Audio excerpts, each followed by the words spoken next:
aleluya, aleluya, aleluya, aleluya, aleluya.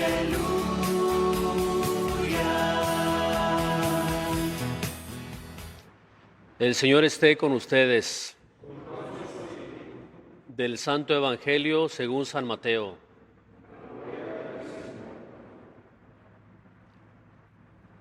En aquel tiempo Jesús exclamó: Yo te alabo, Padre, Señor del cielo y de la tierra, porque has escondido estas cosas a los sabios y entendidos, y las has revelado a la gente sencilla.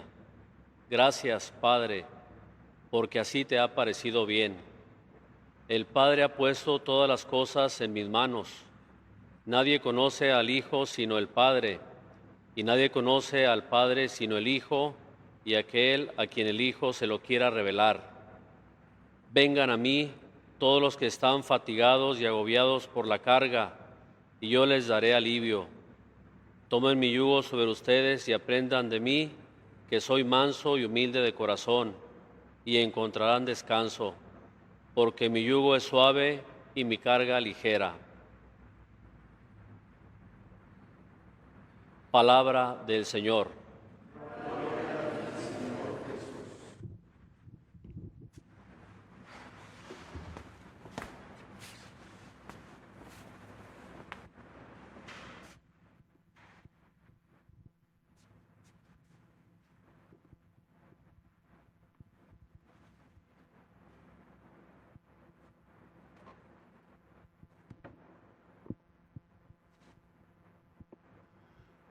Alégrate, hija de Sión, da gritos de júbilo, Jerusalén.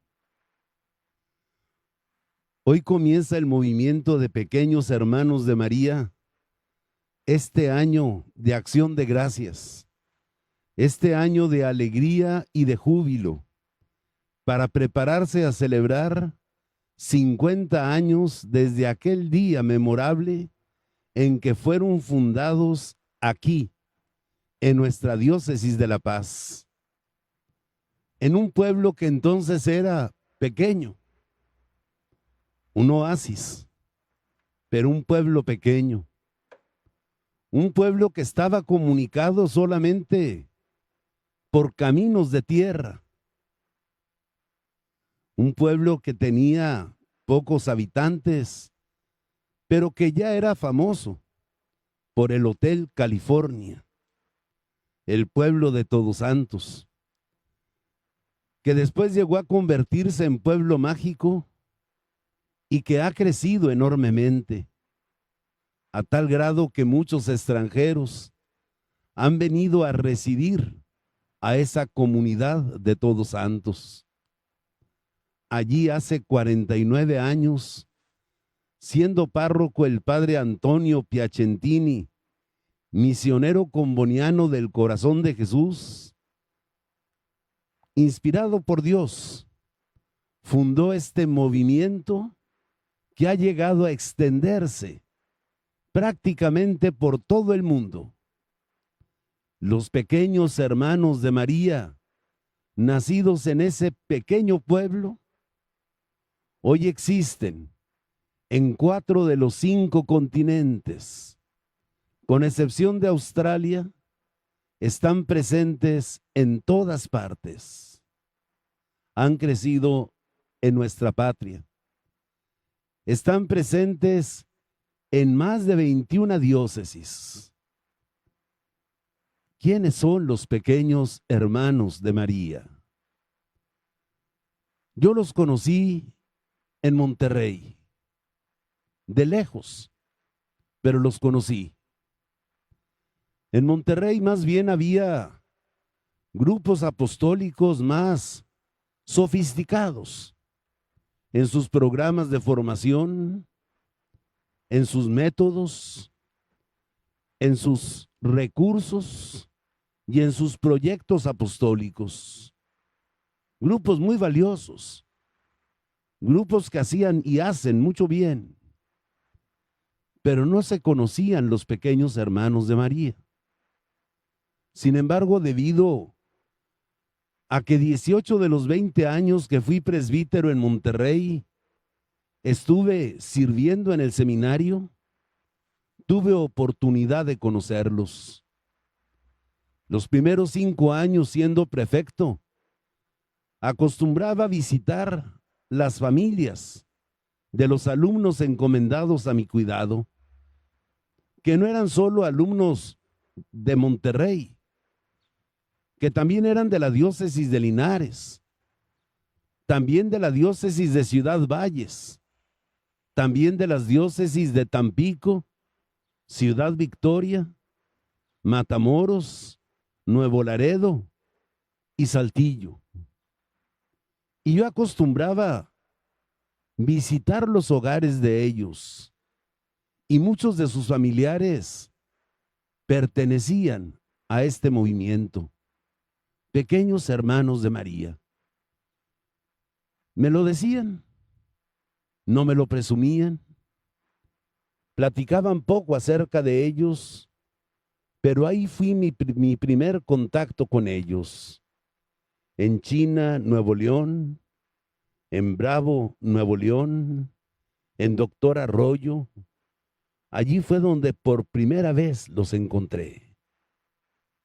Ya después, como rector, acostumbré visitar los lugares donde los seminaristas misionaban durante el verano, y fui conociendo ya un poco más, no solo a personas que integraban los grupos, sino a grupos de pequeños hermanos. Sin embargo, mi permanencia en las misiones duraba poco tiempo, porque había que recorrerlas todas. Posteriormente fui enviado a Oaxaca, y allí tuve una mucho mayor cercanía con ellos. Allí me di cuenta de que la mayoría de ellos eran gente sencilla y humilde de los pueblos de Oaxaca, pueblos indígenas, pueblos de descendientes de afro, pueblos de mestizos, pueblos de mulatos, que alimentaban su vida cristiana y su espiritualidad a través de este movimiento surgido aquí en Baja California Sur. Después, por providencia de Dios, hace 19 años, fui enviado a estas tierras y aquí pude tener una mayor cercanía con los pequeños hermanos de María. Aquí refrendé mi convicción, que es un grupo de gente sencilla y humilde, pero no solo por carencias materiales, sino porque muchos de ellos están en las rancherías más apartadas, donde carecen de los recursos, de los bienes, de la riqueza que la iglesia puede ofrecer a sus fieles. Rara vez reciben la visita del sacerdote. Rara vez tienen la celebración de la Eucaristía. Rara vez tienen la oportunidad de confesarse. En muchas de esas rancherías son los propios padres quienes bautizan a sus hijos, porque poco va el sacerdote a visitarlos. Después reportan y registran su bautizo, pero ellos mismos los bautizan. Y allí he tenido en las visitas pastorales mayor oportunidad de profundizar en su espiritualidad, que me parece una espiritualidad sumamente valiosa, que está centrada en 5 ideales. El objetivo general que tienen es el conocimiento, el amor y el seguimiento de Jesucristo a través del mismo sendero, del mismo camino de María aquella muchachita de Nazaret, la pequeña y humilde María de Nazaret, de ese poblado galileo, de donde jamás había oído decir que hubiera surgido algún profeta. Ese es el objetivo que tienen. Y las columnas en las que está fundada son 5 ideales. El primero de ellos es conocer, leer, meditar y saborear el Evangelio a diario. Leer, meditar y saborear el Evangelio a diario. Conocer a Jesús pasa por la lectura del Evangelio. Conocer a Jesús no se queda en la simple lectura. Si queremos seguir el camino, el sendero de María de Nazaret para conocer a Jesús y amarlo y servirlo, necesitamos guardar su palabra en nuestro corazón. Pero guardar su palabra no es como depositar el Evangelio en una biblioteca, en un librero y dejarlo que se empolve. Guardar la palabra en el corazón es digerirla, es hacerla nuestra, es asimilarla, es permitir que nos transforme interiormente. Pero no solo se trata de leer y meditar el Evangelio. Hay un paso posterior: saborear el Evangelio. Cuando el Evangelio no se saborea, ya dejó de ser Evangelio, ya dejó de ser buena noticia, ya no nos dice nada que sea capaz de alegrar nuestros corazones. El Evangelio o lo saboreamos o lo leímos a la ligera y no le dimos importancia ni trascendencia a lo leído. El Evangelio tiene un sabor especial. El Evangelio tiene un gusto especial. El Evangelio despierta emociones. El Evangelio hace surgir ideales. El Evangelio motiva nuestras acciones. El camino de María de Nazaret: escuchar la palabra, guardarla en su corazón y saborearla intensamente, disfrutarla. La segunda columna, el segundo ideal, muy cercano a este primero, es imitar a Jesucristo. Imitar a Jesucristo. El apóstol Santiago nos dice que aquel que escucha la palabra y no la pone en práctica, se parece a un hombre que se mira en el espejo, se da cuenta que está despeinado, se da cuenta que trae la cara sucia, que no se ha rasurado, y dice, se va. ¿De qué le sirvió verse en el espejo? Uno se ve en el espejo para quitarse las manchas, para peinarse, para rasurarse bien. Las mujeres, pues para ponerse bien ahí el colorete en los labios, para ponerse su maquillaje. Pero vernos en el espejo, nada más por vernos, uy, qué feo estoy, mira nada más mis greñas, no nos sirve de nada. El Evangelio tiene que llevarnos a vivir lo que Jesús vivió y a vivir como Jesús vivió. Imitar a Jesucristo es el segundo ideal de los pequeños hermanos de María. El tercero es parte integral de ese seguimiento de Jesús. Es aprender a vivir y aprender a trabajar con medios pobres. Con medios pobres. Jesús fue un hombre pobre. Nació en un pesebre.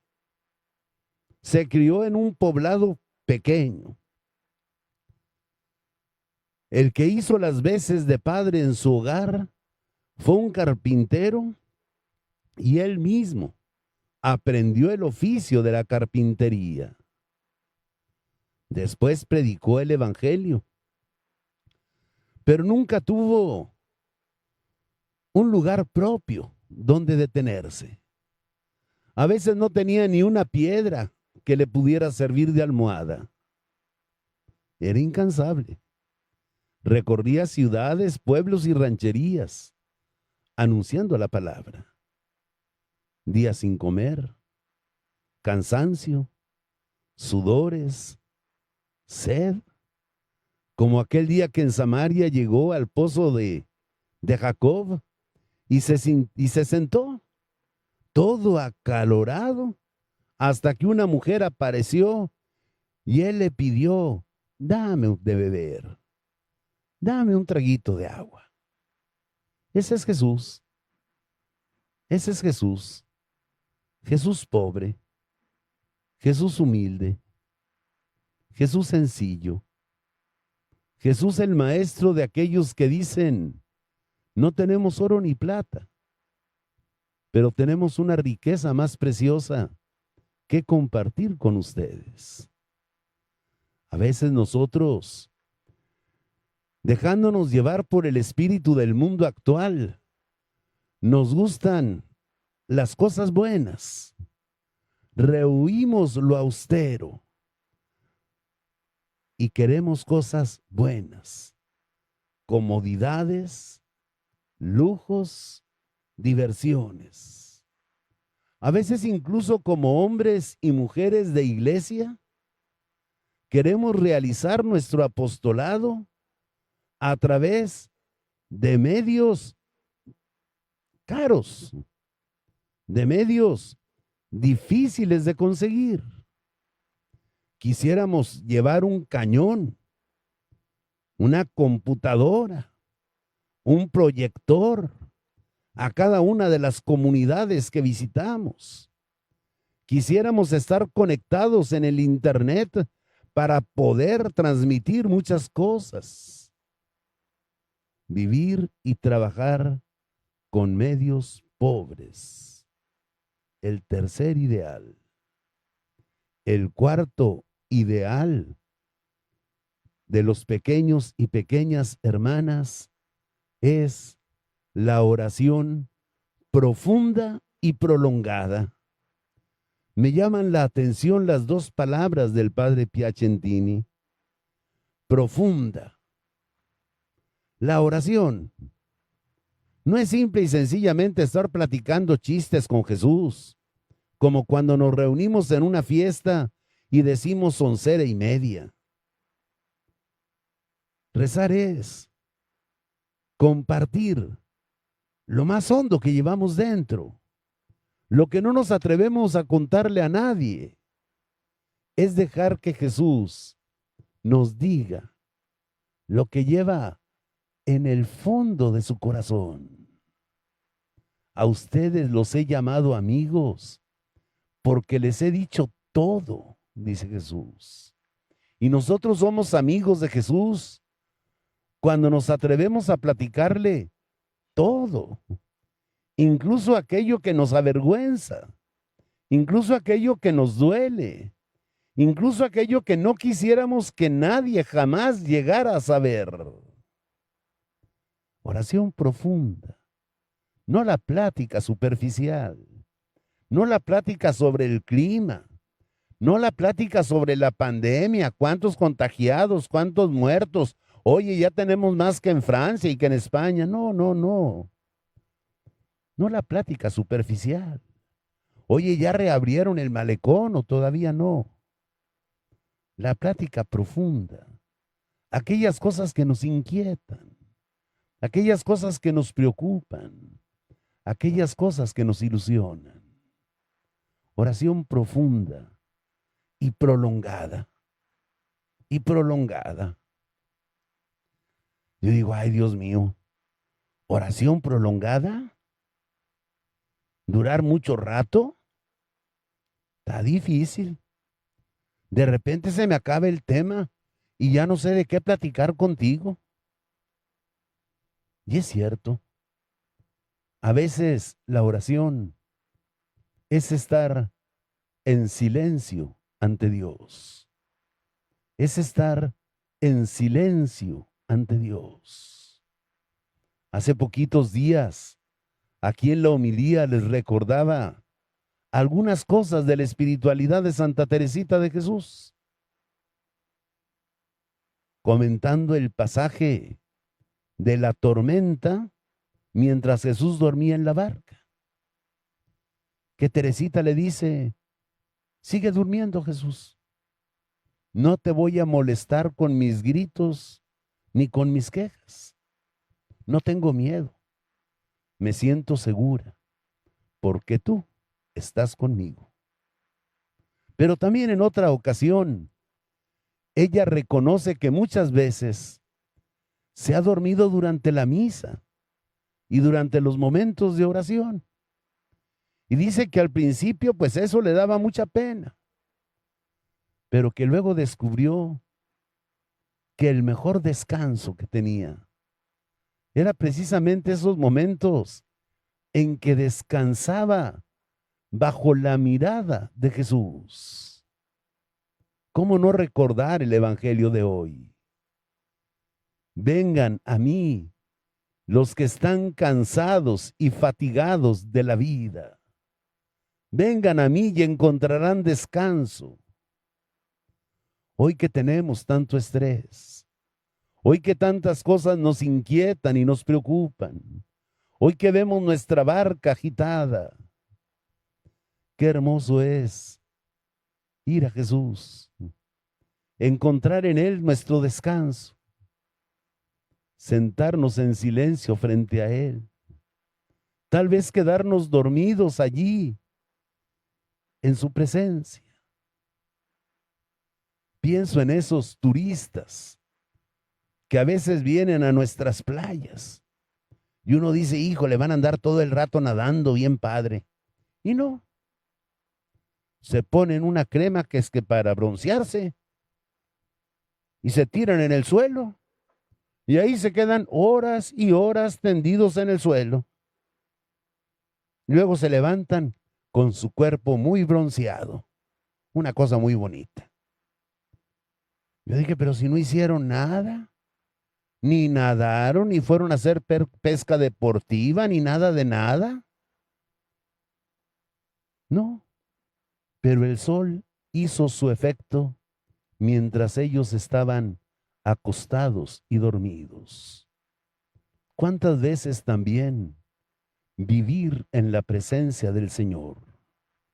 Hacer nuestro quehacer diario sintiendo que estamos en su presencia, que Él nos mira, que Él nos observa, que Él nos contempla. Se convierte en esa oración prolongada de la que hablaba el padre Piacentini. No se trata de rezar los 20 misterios del rosario seguiditos. No, se trata de ese vivir en la presencia del Señor y sentir su mirada amorosa y tierna sobre nosotros. Esa fue la cuarta columna, el cuarto ideal. Y el quinto es la consecuencia de todo esto: hacer algún apostolado. Y les digo que es la consecuencia porque una persona que lee, medita y saborea el Evangelio, una persona que se esfuerza por imitar a Jesús, una persona que vive y trabaja con medios pobres, una persona que tiene momentos profundos y prolongados de oración, con su sola conducta está haciendo apostolado. Es un testigo viviente del Evangelio. No necesita hablar. Su conducta y su vida son elocuentes. Tú eres discípulo de Jesús. Tu manera de amar a los demás, tu manera de servir a los demás, Tu tendencia a hacer las cosas más humildes, a lavar los pies, a partir el pan, eso me habla de ti. Eso me habla de ti. Eres testigo. San Francisco quiso fundar una orden de frailes que no predicaran con la palabra, que predicaran con el ejemplo. No que anunciaran el evangelio, sino que vivieran radicalmente el evangelio. Una pequeña hermana de María, que vive los primeros 4 ideales, es ya apóstol.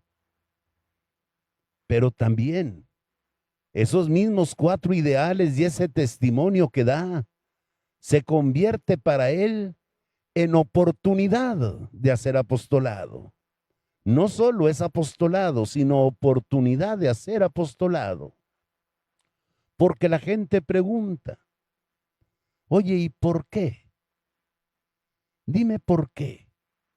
Así como le preguntaban a Jesús, oye, ¿por qué tus discípulos hacen lo que está prohibido hacer en sábado? Oye, ¿por qué tus discípulos no son como los discípulos de Juan y los discípulos de los fariseos? ¿Por qué tus discípulos no ayunan? ¿Por qué cuando los discípulos de Juan se reúnen para ofrecer sacrificios por expiación de los pecados y los discípulos de los fariseos para cantar salmos y alabanzas, los tuyos cuando se reúnen para comer pan y vino? ¿Por qué? Y de esa pregunta salen muchas oportunidades de responder, de hacer apostolado. Den razón de su fe, den razón de su esperanza, nos invita el apóstol Pedro. Entonces sí, la vivencia del evangelio es apostolado y oportunidad para predicar el evangelio. Pero también el apostolado que muchos de los pequeños y pequeñas hermanas de María realizan en sus comunidades, en sus rancherías, enseñando el catecismo a sus hijos, a los vecinitos, enseñando a persinarse a los menores, acompañando a los ancianos y enfermos, rezando el rosario por los difuntos. Se convierte en un verdadero apostolado, que atrae a muchos hacia Jesucristo. Yo quiero mucho a los pequeños y pequeñas hermanas de María. Y si hoy empecé recordando las palabras de la primera lectura, pequeños hermanos de María, alégrense, den brincos de júbilo, porque viene a ustedes su rey, manso y humilde, montado sobre un burrito. Quiero ahora finalizar esta Eucaristía haciendo mía la alabanza que Cristo le hace al Padre. Gracias, Padre. Yo te bendigo porque has revelado estas cosas a los que se creen sabios y entendidos, y se las has revelado a los pequeños, a los sencillos, a los humildes, a aquellos que aun teniendo títulos de profesionistas, saben que ignoran tanto de ti, que son como niños chiquitos que se quedan asombrados cuando les hablamos de ti, a los que son humildes y sencillos, a los que no esperan grandes discursos ni palabras elegantes. Gracias, Padre. Nadie conoce al Hijo sino el Padre. Tú, Padre, nos conoces mejor que nadie. Y nadie conoce al Padre sino el Hijo. Únicamente cuando tenemos corazón de hijo, podemos conocerte a ti como nuestro Padre. Cuando no tenemos corazón de hijo, te conviertes en un papá necio y latoso que ya me cansó y me fastidió con sus exigencias y que prefiero largarme de la casa. Me siento harto de ti. O se convierte en un papá exigente al que queremos agradar en todo para que nos deje la herencia. Jamás te he desobedecido, siempre te he servido, pero no conocemos al Padre.